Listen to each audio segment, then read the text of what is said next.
That's the face of starting electrical. All we've done is hang boxes. We have a plan, it's just, maybe we're just second guessing it. I think so. What are we up to today? First things first, before we run all of our wires, we want to find out, or not find out, but we want to officially commit to where our receptacles are going to be, our work boxes. The issues that we're running into is just making sure that where the placement of these boxes is going to jive with everything else, like framing for the couch. Our framing for the footer of our bed is going to come around to this area, and then the framing of our couch is going to come around to this area directly next to that. What we want to do is put a receptacle here that will effectively be hidden and under the couch, so that way we can charge things like computers and drones and cameras under the couch and keep it stored away, hidden. We're going to have a portion of the couch, more than likely is going to be slidable seat / ottoman. Originally we planned for a solid framed L-shaped couch, but we figured that for a space-saving sake, we're more than likely going to result to some piece that slides in and out. Finding my way, it's the same every day. You get up only to create your fate. What you don't come to see is how tomorrow will be. Since the day you made all these enemies, got a feeling searching. How easy was it to decide where we were going to put our outlets? There was a little hot debate. I wanted one We're overthinking it for sure. I wanted one for a hair straightener. That had to be convinced of. Okay. You want an outlet about a foot away from where we're already having an outlet. I didn't think at first it was necessary, but I see your point. That is one nice thing about living in a short bus. Even if you don't have an outlet where you need it, there's one not too far away. That, ladies and gentlemen, is called compromise. So we ended up ordering a bunch, if not almost all, of our wire on Amazon. And we even got one from Greg's Marine Shop, and he sent us a little thank you card with our names on it, saying thank you. That was cute. I like that. Came super fast. Well, people point and laugh to think we coincide as one until the consummate is done putting a stop. We just started a wire for our first few AC outlets. They're all going to be on one circuit. And here we're just estimating where the 12-3 will come out and attach to the breaker panel. Yeah, we're going to be doing 20 amp circuits for all of our AC outlets. And we're using 12-3 marine grade tinned and stranded wire, marine grade wire. So it'll be protected from any corrosion and any of that stuff. We're hanging this with tape solely because all of this is going to be, all of our wires are going to be encased in spray foam. Honestly, we just needed to hold it in place for now. Once the spray foam's in there, everything will solidify. And one, it'll add rigidity to the walls. But two, whenever the spray foam is encased, i.e. the wire, it'll hold it in place and it won't go anywhere. We will be using wire loom on any spots that are sharp edges of metal. It might vibrate over time and wear through the wire sheath. Using stranded wire versus like a solid core wire, because this isn't a moving bus and it will move a little bit. There will be vibrations, and solid core wire is more prone to cracking in environments that are not a house that is stationary.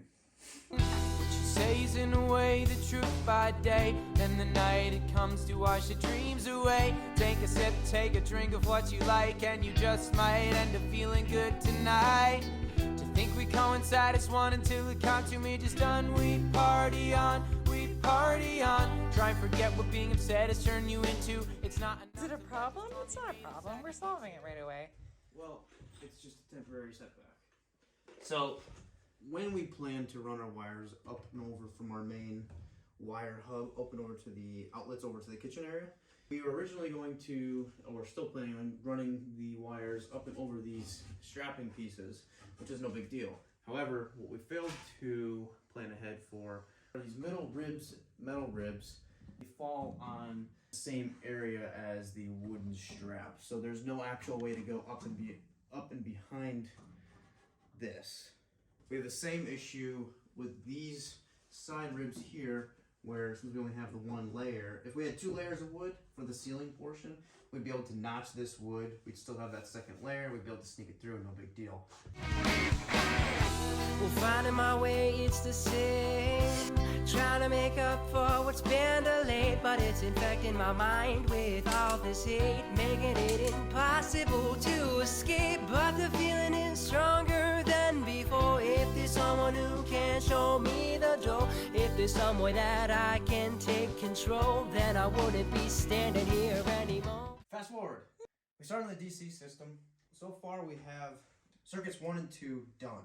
Circuit 1 is the lights above the bed, these two lights here. And then circuit 2 is our living room kitchen lights. So we have a light here, right here. This one's over the dinette. This one will be over part of the counter. These are tied into here. This will be over the couch and part over probably our stove. And then we have an entrance light for the stairs. So we're gonna have two-way switches. 2 switches here, and then we'll have 2 switches over in that far corner, over that corner there. 1 switch will control over the bed lights, and the other switch will control the kitchen living room lights. So to make these 2-way switches work, each switch needs 3 hot wires, and you have a central power wire that gives the switch power, and then you have, since it's a double throw switch, on, you need 2 hot wires. 2 wires for 1 switch, these 2 wires for another switch, and then these 2 wires are going to be the 2 central hot wires. Instead of having to run 2 individual wires, we just ran a single 16-2 wire. So these 3 16-2 wires run all along this wall here, up through over this handicap door, down the wall into this junction box.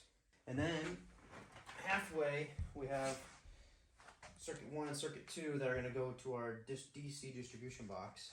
Next up, shower circuit.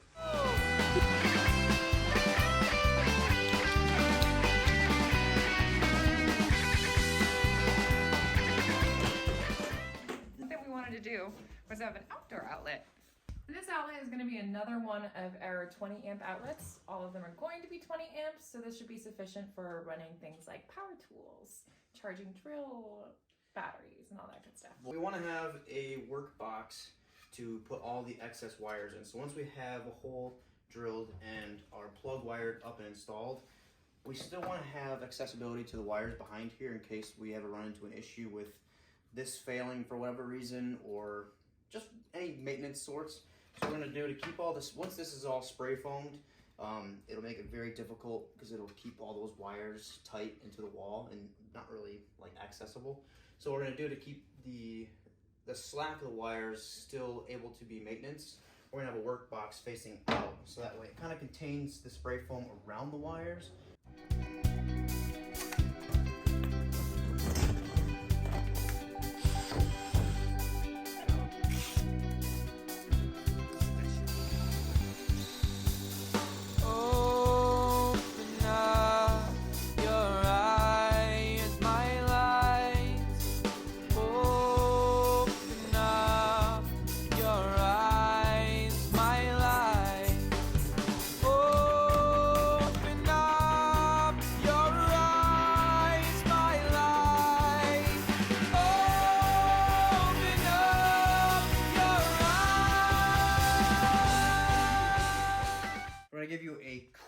Very quick overview of how we roughed in the electrical. Our electrical hub here. Imagine that. We're gonna have a battery bank, MPP charge controller, all in one, all that. So we have all of our wires, basically this one little highway running through this wall, this cavity here, and up and over and distributed everywhere. Circuit 1 and circuit 2 running up. Circuit 1 goes to our bed lights, and circuit 2 goes to the living room lights. 1, 2, 3, 4, and 5. Circuit 3 runs up this wall, and it comes over to our shower light. Down this wall to this junction box, which we will have a switch right here. Circuit 4 is strip lights. Strip lights go up the wall, up and over the handicap door to this corner. That's where we're going to have the connection hidden. These strip lights are going to be the perimeter of basically this whole, all around there, down here. Circuit 5 is the vent fan. Vent fan. So of course, so it comes up the wall again, up and over to here. Circuit 6 is the stove. Up and over with this hub of wires, down along the wall to that little junction. Our water pump and our toilet, those circuits will be not in the wall, so we're not gonna run that yet. We're gonna wait until we have the bed frame framed out and the interior walls framed out. Then we'll run those so that way we're not tripping over the wires when we're working. We'll basically run the perimeter on the inside hidden under the bed to this section here. And that just about wraps up for the DC side. The AC side is way simpler, way less wiring. But essentially we have 3 circuits, right? Circuit 1 comes up the wall along here, goes to the first junction box, which is gonna be an outlet under the couch. Then it ties in along the wall to an outdoor outlet. Then daisy chains to this outlet, which is going to be in terms in the arm leg portion of the end of the couch. On circuit 2, up and over, and that is going to provide power to this section of the bus. We're going to have an outlet that comes to the same area as the switch for the strip lights at the corner of this cabinet here. It's going to be tied to an outlet that is here, which will be in the backsplash of our kitchen. Those 2 will be GFCI outlets just to protect it from water from the sink, or splash over from the shower somehow. Wetness. And then finally circuit 3 comes up and over the same path along the top side of this wall and comes down into that far corner. That outlet is specifically going to be for our AC unit and our refrigerator. Because the refrigerator has to have constant power going to it for standby, which means the inverter has to be on all the time.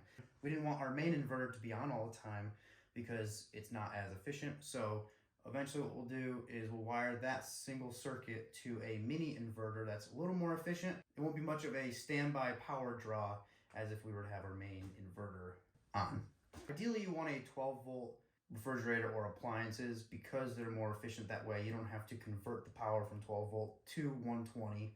When it comes down to it, 12-volt appliances are really expensive. Very expensive, not very attractive, we found out. Oh, that's kind of off the table. We can spend $500 on the fridge, $200 on a mini inverter. We're still only at half the price of a 12-volt refrigerator. That wraps up pretty much our whole electrical rough in. Before we end this one, how do you feel about electrical now? I love it.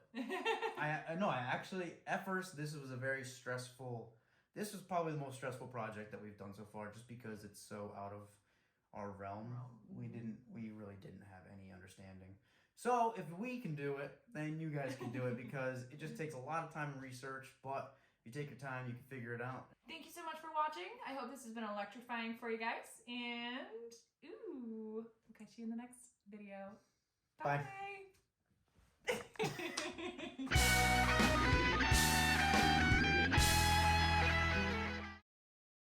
That is solid with the framework with the. It's hard.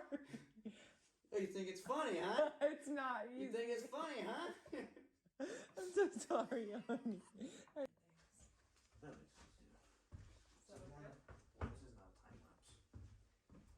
So you got that?